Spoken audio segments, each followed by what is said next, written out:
Namaskar. Greetings to all of you. On behalf of Swami Vivekananda Cultural Center at the Consulate General of India in Devon, I'd like to welcome all of you on today's 5th episode of Pustakalok, meaning Light of the Book. Today's discussion is about the book called Voices of Disability. Voices of Disability is a compilation of short stories of people living with disabilities. These stories are in English, isiZulu, and Afrikaans. I would like now to invite Ms. Diane Maria Singh. Ms. Diane Singh is a social worker manager at the Association for Physical Challenged. She has a Bachelor in Social Science degree and Masters of Social Science degree from the University of Natal. He has co-authored a book called Uyini Umdlavuza, which means What is Cancer? The book was launched by the MPC of Health in 2006. Please allow me now, once again, to invite Ms. Diane Maria Singh to just of the book and also discuss about the book. Over to you, Diane Marian Singh. Thank you, ma'am. Good day to the fellow panelists and all those that are tuned in. Thank you to the Consulate General of India, Dr. Yogi, Dr. BP Singh, and all those responsible for today's panel discussion. The Association for the Physically Challenged is excited to have our book, Voices of Disability, featured today. APC is a non-profit organization that seeks to address the needs of people with physical disabilities in KwaZulu-Natal through a variety of services and projects aimed at rehabilitation, self-reliance, and integration of people with disabilities into communities and society.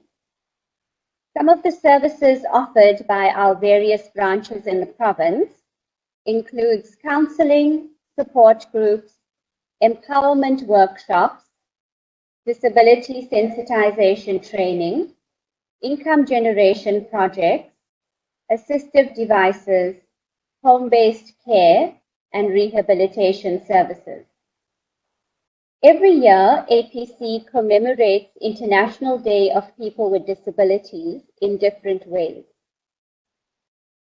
In 2016, we decided to commemorate the event by letting people with disabilities tell their own stories as a way of sensitizing society and encouraging inclusivity. APC partnered with Micro Mega Publishers to host a short story competition. We were overwhelmed with the responses we received from people of all ages, all walks of life, and different parts of the country. Each submission was sent with gratitude and appreciation for the competition and the platform that it offered. It was clear that there was a need for people with disabilities to share their experiences. The book, Voices of Disability, is a compilation of 20 short stories written in English, isiZulu, and Afrikaans. The illustrations were also done by people with disabilities. The foreword was written by South African Paralympic equestrian rider Philippa Johnson-Dwyer. The introduction is written by Jane Chennels, APC Provincial Chairperson. An important component of the book is that the profit made from the sales is divided amongst the contributors or authors, the publishers, and ourselves. Voices of Disability contains a myriad of stories outlining the challenges and triumphs of ordinary people with various disabilities, written with frankness and sincerity. Each one of the writers is a hero showing courage and humility in the acceptance of what life has thrown at them. They've overcome challenges and become a beacon of hope to all of us. Voices of Disability is not a book for people with disabilities. It is a book for everyone. Readers will be moved by the authenticity with which each story has been written, mostly by untrained writers, as the content has not been edited. Voices of Disability is a testimony to the ability of the human spirit to adapt and deal with all life has to offer. It will leave the reader inspired to be the best they can be. It is our hope that readers will also get a better understanding of people with disabilities, that they are people first with similar hopes, dreams, and challenges as any other South African, and that this understanding will encourage friendship, compassion, and kindness, so that people with disabilities will be viewed as part of South Africa's diverse nation and will be included in all aspects of life. Thank you once again for affording us the opportunity to share this book with you.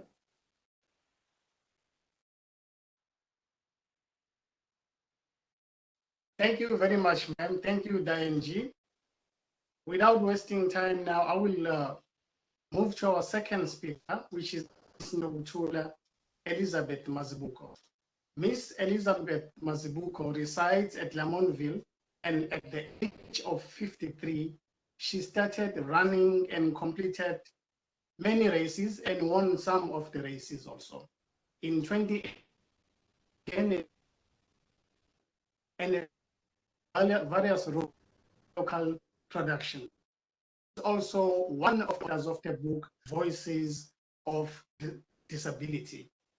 Now to call Miss Nokuthula Elizabeth Mazibuko. Over to you, ma'am. Machungwane is Mchunu. Machunga said, now I'm 65 years old. I'm a ugogo. So the reason why I entered this competition, because it gave me an opportunity to tell more about my story. And people must know that gender-based violence didn't start now. It started before. And the reason why it was not well known, because we used to keep quiet and said it's the thing for the family. Now I want the people to know it's still existing and it started long ago. So, but with the help of the organization for the people living with disability, I'm able, and I'm not scared. I don't cry now if I talk about it. But before I used to cry. So let me tell you my story. It was on Friday evening. I was at the night vigil when Mr. X, if I say Mr. X, I used to call him with Mr. X because I don't want to mention his name, make harm to his family. So when Mr. X came, I was at the night vigil. He called my friend and told me to come to him. As I walked straight to him, he grabbed me and he started shooting without any noticing. He shot me 5 bullets, 2, 1 on my chin, 2 on my neck, and the third one was on my left side of the neck, and the other 2, let me say 2 on my neck, 1 on my chin, and the other one that struck from the left, and that was stuck on my chest. And the last one, because it was a short range, it pointed on my forehead. Luckily, I just pulled my arm and it struck on my right hand arm. And then it broke my arm, as you see, if you can break the sugar cane. It was like that. And then I was taken to King Edward Hospital, where I was treated, and I was admitted for 6 months. I had pins, 2 pins on my hand, and the other one was removed. And the other one, I'm still living with it. So I was unable to do anything. I can't bath myself, feed myself. And as a result, I can't even write my name. So I stayed in the hospital for 6 months. Even after I was discharged at the hospital, I had a problem. If I go to any building, they ask you to write your name. I can't write my name. So I've decided to say no. Being disabled is not a problem to me. I have to go through this. I teach myself to write and bat myself. And then I tell myself that now the only thing that I have to do, I have to network with other people. I've joined the organization for the elder, where they just, luckily, then I turned 60, I then become an athlete there. I have to run a marathon for the Golden Games, which is for the municipality. I ran for the then go further till the national. I managed to get the trophy for the national disabled people, for the national for the elder. Yeah, and then again, I joined this organization, and it helped me to cough it out everything what happened to me, because I didn't get a chance for the counseling. And then they helped me.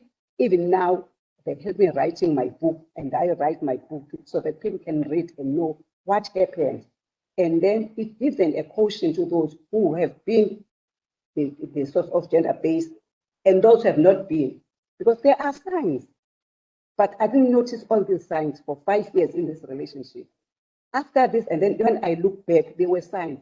If a person says you don't dress a short dress, don't visit your friends, don't go to a church, and it restrict you. And then now I realized he was trying to make me stay and be his, it's still going to remote me.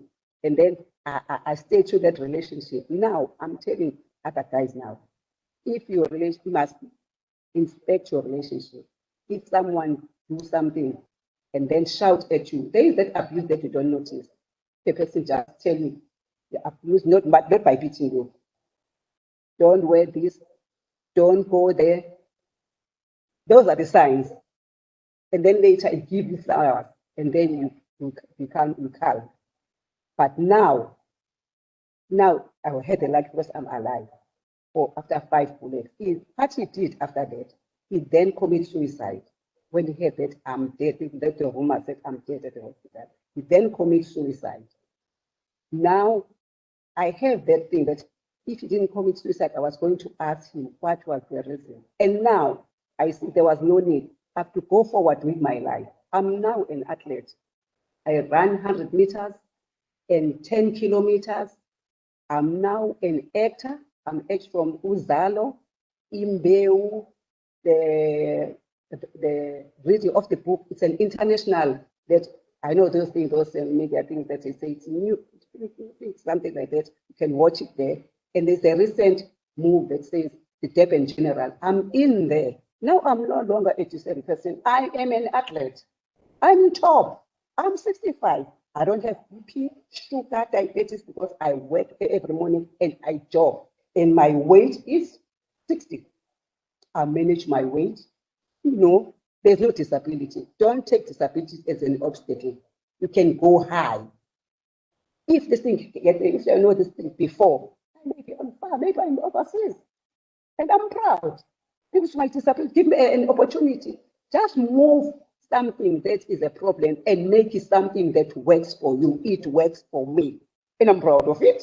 I've got 4 kids and 11 and about 12 grandchildren.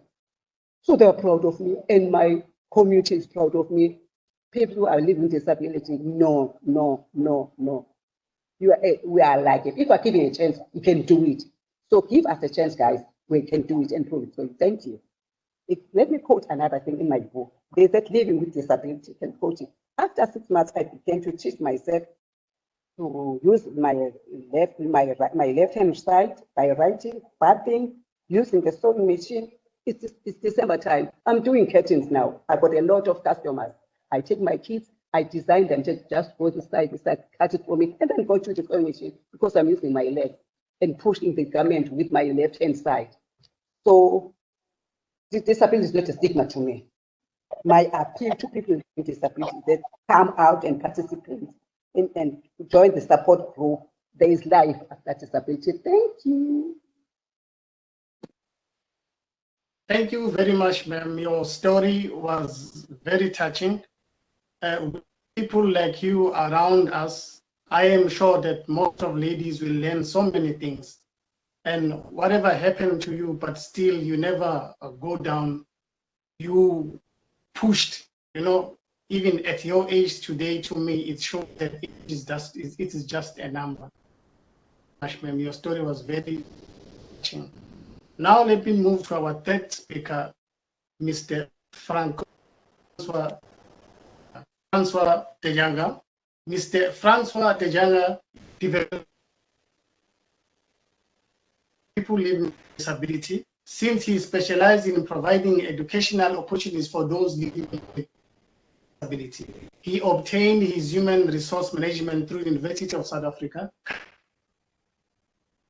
Department of Sport and Recreation. He oversees and rendering of health employees. Now allow me to call Mr. Francois Tejanga. Over.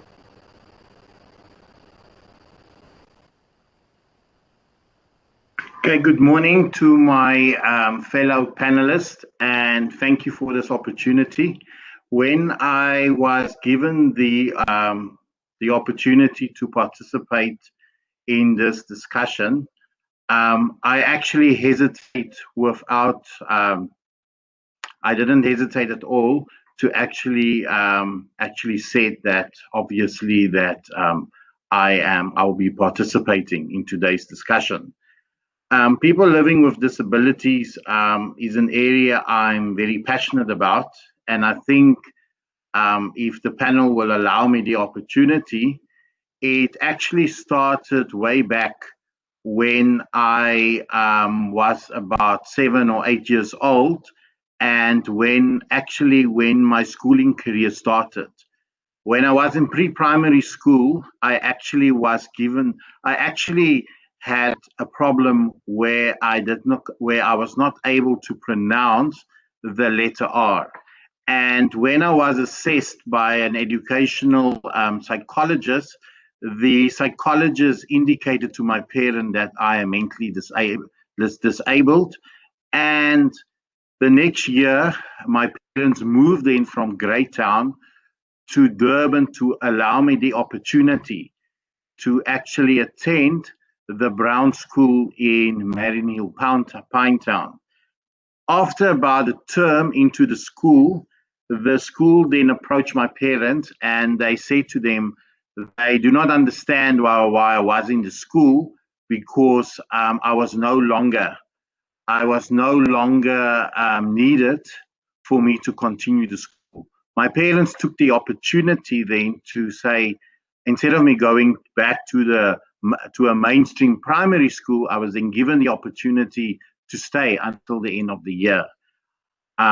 Thinking back about that today, I'm very grateful and I appreciate that my parents did that, because I think anyone that knows the type of learning opportunities that the Brown School provide to learners, they actually deal with learners with special needs, especially learners with living with disability.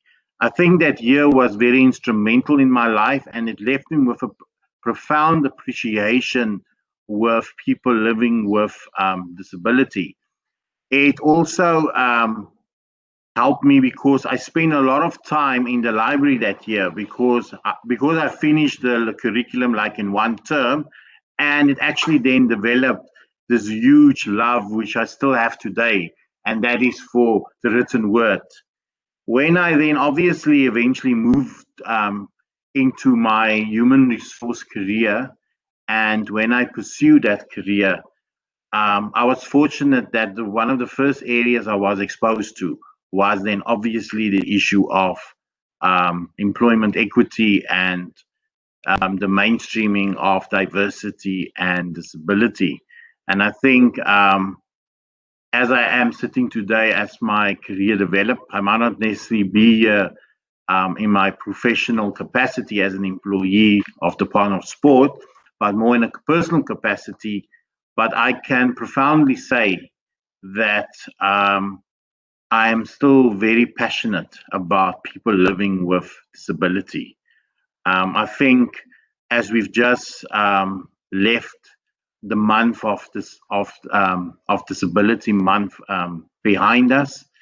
I'm very impressed with this book that was published, because we do find sometimes that, unfortunately, the issue of disability that we celebrated during December and for the rest of the year, we tend to push it aside.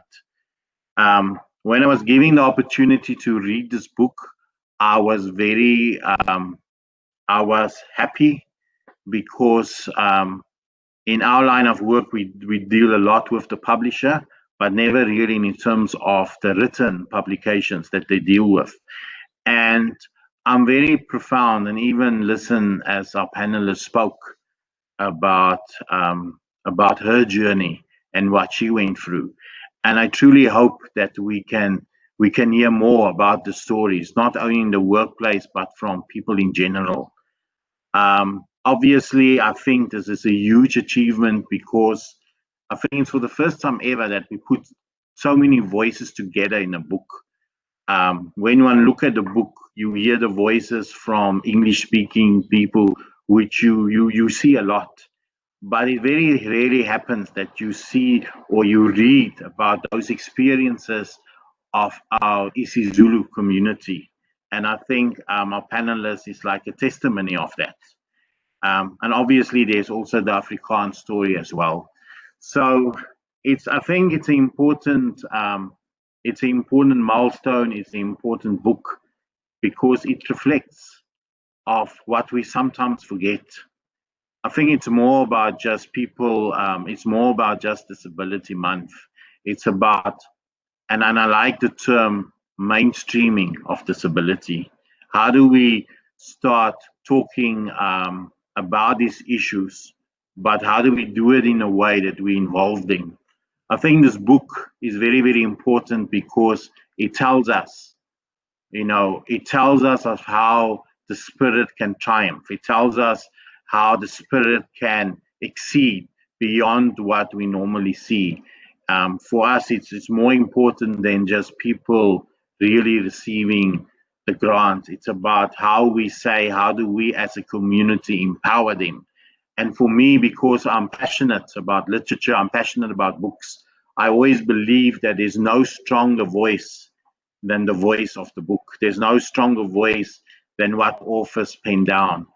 And I think one can just hope that books like these, that publications like these can truly inspire other authors too, to really take the courage and to put pen to paper and to really share with us. Because I think we must never make the mistake by thinking that we that don't live with a disability, that we can think on behalf of people that do. I believe that we must become partners, but we must do it in the way that we empower those from that community, but we empower them in a way that we integrate them into society, and that we empower them with the opportunities that are there, whether it's economic opportunities, whether it's inclusion opportunities, or just opportunities to make them part of what we do. I think the most important thing for me when I read, obviously, the story in Afrikaans is that, and I think it's a role in which I'm currently in, the role of wellness. And I could see that how important, especially the author's religious wellness, how important the spiritual wellness played. And I think as we talk about people living with disability, I think we mustn't do it from a one-dimensional aspect. We should really look at ourselves and say, so what do we then look at from a wellness perspective? How do we then start addressing their wellness needs, but especially their spiritual needs? And how do we then render our services, or just how do we just write the books that we do it in a way so we can be sure that we really empower them, but we make them part of the solution? I like the saying where they always say, nothing for us without us. And I think that's what we have to remember. And I think it's important that we see these agencies here today.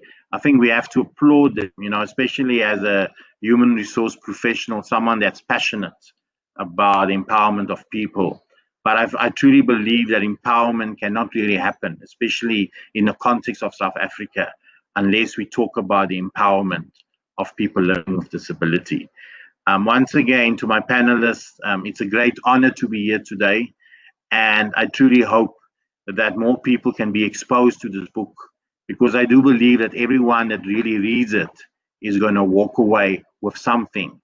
And indirectly, it will not only, I think, create a better perspective in their own lives of any person living with disability, but I think they can find from the triumph and from the courage we see displayed on these pages that all of us, no matter what we face, we can apply that same courage and that same conviction in our own personal lives. I thank you.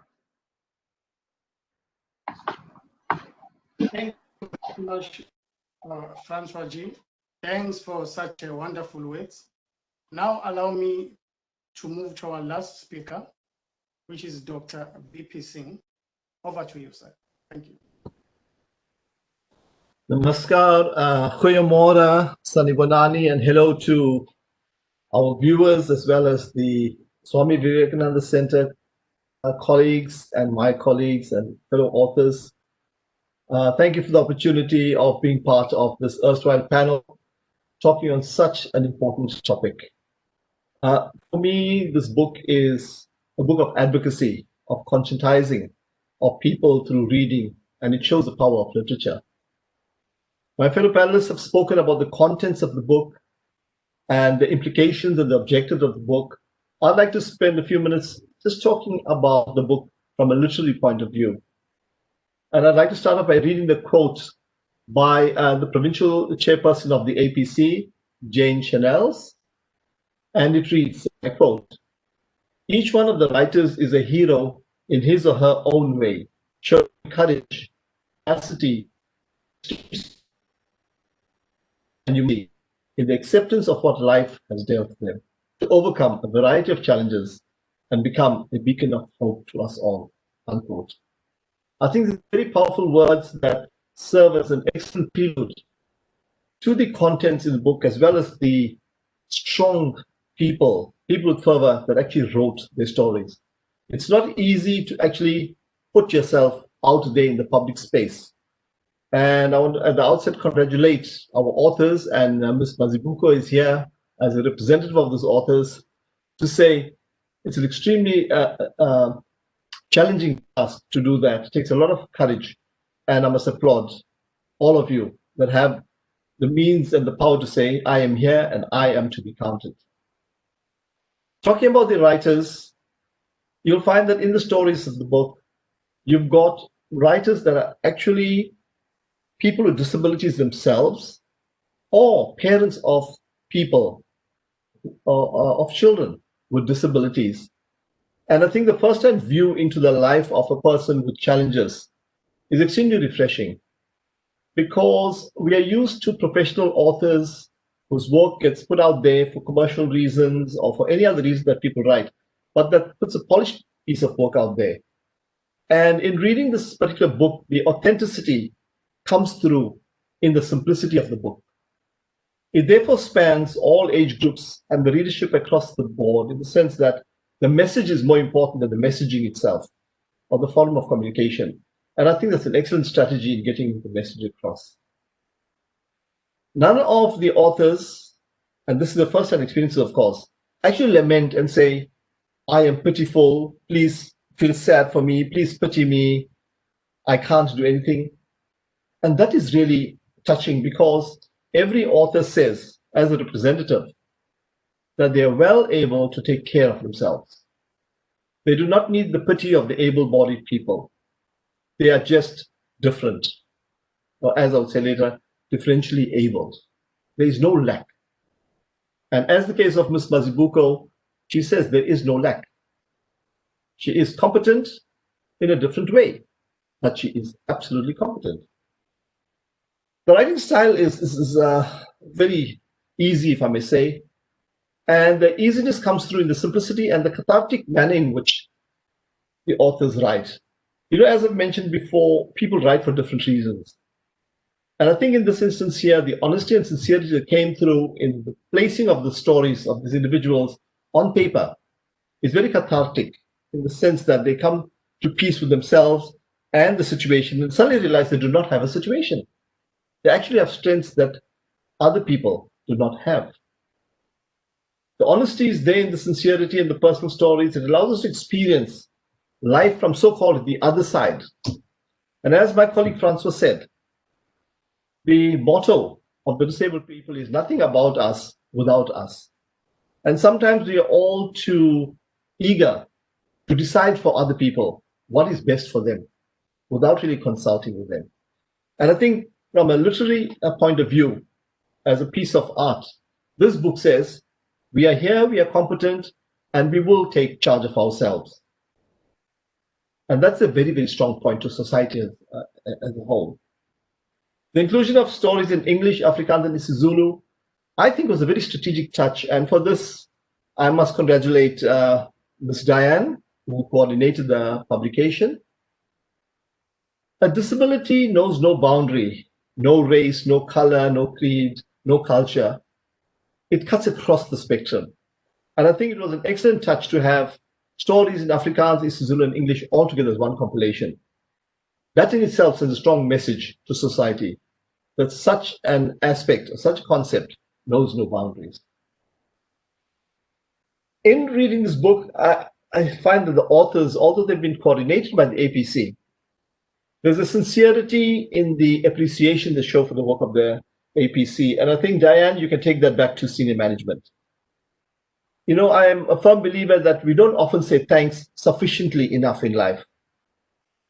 And we're always complaining about things. But here are a group of people that were honest in their sensitivity, but pay utmost respect to the organization for assisting and facilitating them to be the best that they can.